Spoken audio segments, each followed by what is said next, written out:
নমস্কার বন্ধুরা, job tutorial academy চ্যানেলে সবাইকে স্বাগত।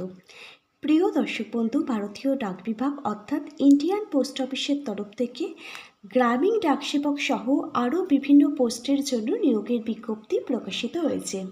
ইন্ডিয়ান পোস্ট অফিসের তরফ থেকে এছাড়াও পোস্টমাস্টার, পোস্টাল অ্যাসিস্ট্যান্ট সহ mail guard, MTS, multitasking staff এছাড়াও একাধিক বিভিন্ন ধরনের পোস্ট রয়েছে।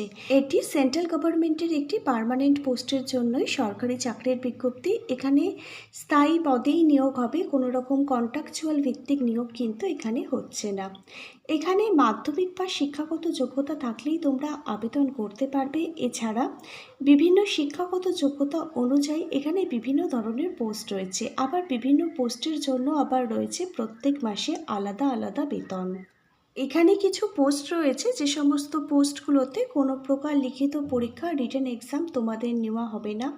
তোমরা আবেদন করবে তোমাদের একাডেমিক কোয়ালিফিকেশানের প্রাপ্ত নাম্বার এবং ইন্টারভিউর ওপর ভিত্তি করেই এখানে নিয়োগ সম্পূর্ণ হবে। আবার কিছু পোস্ট রয়েছে যেখানে কিন্তু রিটেন এক্সাম অর্থাৎ লিখিত পরীক্ষা হবে।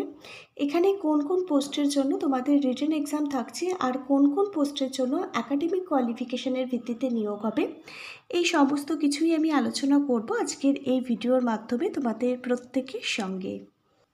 অল ওভার ইন্ডিয়া, সারা ভারতবর্ষ জুড়ে 25,500টির ওপরে কিন্তু শূন্যপদ থাকছে। আর এবারে সম্পূর্ণ আবেদনটি অফলাইনে নয়, অনলাইনে করতে হবে। প্রিয় ক্যান্ডিডেট, তোমরা যারা ভারতীয় ডাক বিভাগ অর্থাৎ ইন্ডিয়ান পোস্ট অফিসে চাকরি করতে চাও, আজকের এই ভিডিওটা কিন্তু তোমাদেরই জন্য হতে চলেছে। এখানে কিভাবে আবেদন করবে, কবে থেকে আবেদন শুরু হচ্ছে, আবেদনের লাস্ট ডেট কী রয়েছে, কোন কোন পোস্ট অনুযায়ী কী শিক্ষাগত যোগ্যতা থাকলে তুমি আবেদন করতে পারবে, বিভিন্ন পোস্ট অনুযায়ী এখানে এজ ক্রাইটেরিয়াগুলো কী কী থাকছে, আর এখানে সিলেকশন প্রসেস কী রয়েছে, তোমাদের জব পোস্টিং কোথায় হবে, এই সমস্ত কিছুই আমি সম্পূর্ণ ডিটেলসে আলোচনা করব আজকের এই ভিডিওর মাধ্যমে তোমাদের প্রত্যেকের সঙ্গে। আজকের এই ভিডিওটা আশা রাখবো তোমাদের প্রত্যেকের জন্য খুবই গুরুত্বপূর্ণ হতে চলেছে। তোমরা প্রত্যেকে কিন্তু আজকের ভিডিওটা সম্পূর্ণটাই খুব মনোযোগ সহকারে দেখবে। আর তোমাদের মধ্যে যারা চ্যানেলে নতুন দর্শক বন্ধু আছো, তোমরা যদি চাও তোমাদের প্রতিটা রাজ্যের প্রতিটা জেলার সরকারি এবং বেসরকারি চাকরির জব আপডেটগুলো সম্পূর্ণটাই বিনামূল্যে প্রতিদিন নিজেদের বাড়িতে বসে পেতে, তাহলে অবশ্যই কিন্তু মনে করে তোমাদেরই একাডেমি জব টিউটোরিয়াল একাডেমিকে একটা সাবস্ক্রাইব করে রাখবে। চলো এবার তাহলে দেখে নেওয়া যাক প্রকাশিত হওয়া অফিসিয়ালি বিজ্ঞপ্তিটা। প্রত্যেকেই অনস্ক্রিনে দেখতে পাচ্ছ প্রকাশিত হওয়া অফিসিয়ালি বিজ্ঞপ্তিটা। 13ই মে 2026 ইন্ডিয়া পোস্ট অফিস রিক্রুটমেন্ট 2026 সালের এই নতুন বিজ্ঞপ্তিটা প্রকাশিত হয়েছে। এখানে একাধিক পোস্টের জন্যই কিন্তু নিয়োগ করানো হবে। শুধুমাত্র মাধ্যমিক বা শিক্ষাগত যোগ্যতা থাকলেই তোমরা আবেদন করতে পারবে।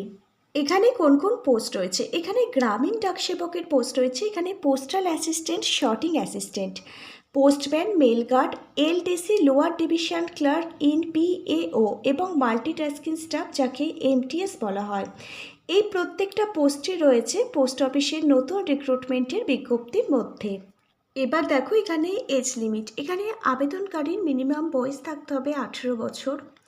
18 বছর বয়স থেকে শুরু করে 40 বছর বয়স পর্যন্ত সকল জেনারেল ক্যাটাগরির ক্যান্ডিডেট তোমরা প্রত্যেকেই আবেদন করতে পারবে। আবেদনটি করবার আগে বয়সটি হিসেব করে নেবে 1 জানুয়ারি 2026 অনুযায়ী, তোমার বয়স যেন 40 বছরের মধ্যেই হয়। এবার দেখো বয়সের ছাড় রয়েছে, এজ রিল্যাক্সেশন রয়েছে। অ্যাজ পার গভর্নমেন্ট রুলস অনুযায়ী রিজার্ভেশন ক্যাটাগরির ক্যান্ডিডেটদের জন্য এখানে ওবিসি ক্যাটাগরির ক্যান্ডিডেটরা 3 বছর অতিরিক্ত বয়সের ছাড় পাবে। এসসি এবং এসটি ক্যাটাগরির ক্যান্ডিডেটরা যাদের এসসি এবং এসটি কাস্ট সার্টিফিকেট রয়েছে তারা এখানে 5 বছর আরও অতিরিক্ত বয়সের ছাড় পাবে। এবারে আসা যাক শিক্ষাগত যোগ্যতা অর্থাৎ এডুকেশন কোয়ালিফিকেশনের প্রসঙ্গে। এখানে আবেদনকারী যদি যে কোনো ধরনের স্কুল বোর্ড থেকে মাধ্যমিক পাশ করে থাকে তাহলে এখানে আবেদন করতে পারবে। এখানে ন্যূনতম শিক্ষাগত যোগ্যতা হচ্ছে মাধ্যমিক পাস থাকলেই প্রতিটা ক্যান্ডিডেট এখানে আবেদনের যোগ্য। অবশ্যই কিন্তু মাধ্যমিকের যে রেজাল্টটি রয়েছে সেখানে যেন ইংলিশ এবং ম্যাথামেটিক্স এই দুটো বিষয় থাকে। আর আবেদনকারীকে অবশ্যই কিন্তু লোকাল ল্যাঙ্গুয়েজ, স্থানীয় ভাষা জানতে হবে। পশ্চিমবঙ্গের স্থানীয় ভাষা বাংলা ভাষা, অবশ্যই কিন্তু বাংলা ভাষা আবেদনকারীকে জানতে হবে।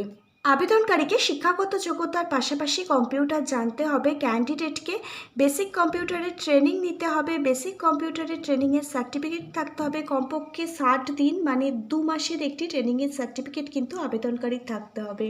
এতক্ষণ পর্যন্ত যে সমস্ত এলিজিবিলিটি ক্রাইটেরিয়াগুলো আমি তোমাদের সামনে এক্সপ্লেন করলাম, এই সমস্ত এলিজিবিলিটি ক্রাইটেরিয়াগুলো কি তোমাদের সাথে ম্যাচ করে যাচ্ছে? তাহলে তোমরা কিন্তু এখানে আবেদন করে দাও। আর আবেদন করবার আগে জেনে নাও এখানে কোন পোস্টের জন্য কত টাকা বেতন থাকছে প্রত্যেক মাসে। এখানে দেখো বিপিএম ব্রাঞ্চ পোস্টমাস্টার পোস্টের জন্য প্রত্যেক মাসে কিন্তু 30,000 টাকা থেকে স্যালারি শুরু হবে। এবিপিএম অ্যাসিস্ট্যান্ট ব্রাঞ্চ পোস্টমাস্টার পোস্টের জন্য 25,000 টাকা থেকে প্রত্যেক মাসে বেতন শুরু হবে। গ্রামীণ ডাক সেবক জিডিএস পোস্টের জন্য প্রত্যেক মাসে 12,000 টাকা থেকে কিন্তু বেতন শুরু হবে। এবারে আসা যাক সিলেকশন প্রসেস অর্থাৎ নিয়োগ প্রক্রিয়ার প্রসঙ্গে। আমি আগেই বলেছি এখানে সবথেকে বড় যে সুযোগটি তোমাদের দেওয়া হচ্ছে, কোনো প্রকার রিটেন এক্সাম মানে লিখিত পরীক্ষা তোমাদের দিতে হবে না। তোমরা এখানে আবেদন করবে, তোমাদের মাধ্যমিকের যে প্রাপ্ত নাম্বার, একাডেমিক কোয়ালিফিকেশনের যে প্রাপ্ত নাম্বার রয়েছে তার উপর ভিত্তি করে মেরিট লিস্ট প্রকাশিত হবে। মেরিট লিস্টে যাদের নাম থাকবে তাদের ডাকা হবে ইন্টারভিউ এবং ডকুমেন্ট ভেরিফিকেশনের জন্য। ইন্টারভিউর জন্য আমি কিছু গুরুত্বপূর্ণ বই ট্যাগ করে দিচ্ছি। প্রতিটা বইয়ের লিঙ্ক পেয়ে যাবে ভিডিওর ঠিক নিচের থাকা ডেসক্রিপশন বক্সে।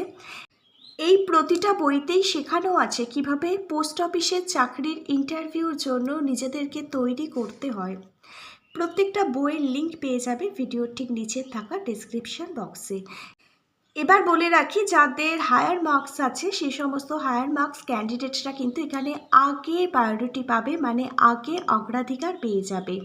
তাহলে এখানে no exam direct merit selection কি দাঁড়ালো প্রিয় দর্শক বন্ধু? তোমাদের জন্য কিন্তু এই বিজ্ঞপ্তিটা দারুণ অপরচুনিটি। প্রত্যেকে হাতছাড়া করো না এই সুবর্ণ সুযোগ। যাদের যোগ্যতা আছে প্রত্যেকে এখানে আবেদন করে দিও, কারণ কোনো লিখিত পরীক্ষা থাকছে না, শুধুমাত্র একাডেমিক কোয়ালিফিকেশনের প্রাপ্ত নম্বরের ওপর ভিত্তি করেই নিয়োগ প্রক্রিয়া কমপ্লিট হবে।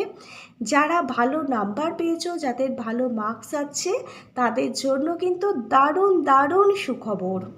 এবার জেনে নাও এখানে কোন কোন রাজ্যের ক্যান্ডিডেটরা আবেদন করতে পারবে। এখানে অন্ধ্রপ্রদেশ পোস্টাল সার্কেল থেকে আবেদন করতে পারবে, বিহার পোস্টাল সার্কেল থেকে আবেদন করতে পারবে, দিল্লি পোস্টাল সার্কেল থেকে আবেদন করতে পারবে, গুজরাট, কর্ণাটক, মধ্যপ্রদেশ, মহারাষ্ট্র, রাজস্থান, তামিলনাড়ু, উত্তরপ্রদেশ। এছাড়াও তোমরা যারা ওয়েস্ট বেঙ্গল থেকে আমাদের এই ভিডিওটা দেখছো, ওয়েস্ট বেঙ্গলের প্রতিটা ক্যান্ডিডেট পোস্টাল সার্কেল থেকে আবেদন করতে পারবে। এবারে সম্পূর্ণ আবেদনটি প্রত্যেককে কিন্তু অফলাইনে নয় অনলাইনে করতে হবে, নির্দিষ্ট সংস্থার অফিসিয়াল ওয়েবসাইটটি ভিজিট করে। এখানে দেখো https://indiapostgdsonline.gov.in এর যে অফিসিয়াল ওয়েবসাইট রয়েছে, এই অফিসিয়াল ওয়েবসাইট ভিজিট করে অনলাইনের মাধ্যমে আবেদন প্রক্রিয়াটি কমপ্লিট করতে হবে। আর এখানে কিন্তু তোমাদের 15ই জুন 2026-এর আগে আবেদন প্রক্রিয়া কমপ্লিট করতে হবে, কারণ এখানে আবেদন করবার লাস্ট ডেট হচ্ছে 15ই জুন 2026। আজকে তাহলে এখানে এই পর্যন্তই। আজকের ভিডিওটা যদি তোমাদের প্রত্যেকের কাছে একটি ইনফরমেটিভ ভিডিও বলে মনে হয়, অবশ্যই একটি লাইক করে দিও। Hare Krishna, Radhe Radhe, thank you universe, ধন্যবাদ সবাইকে।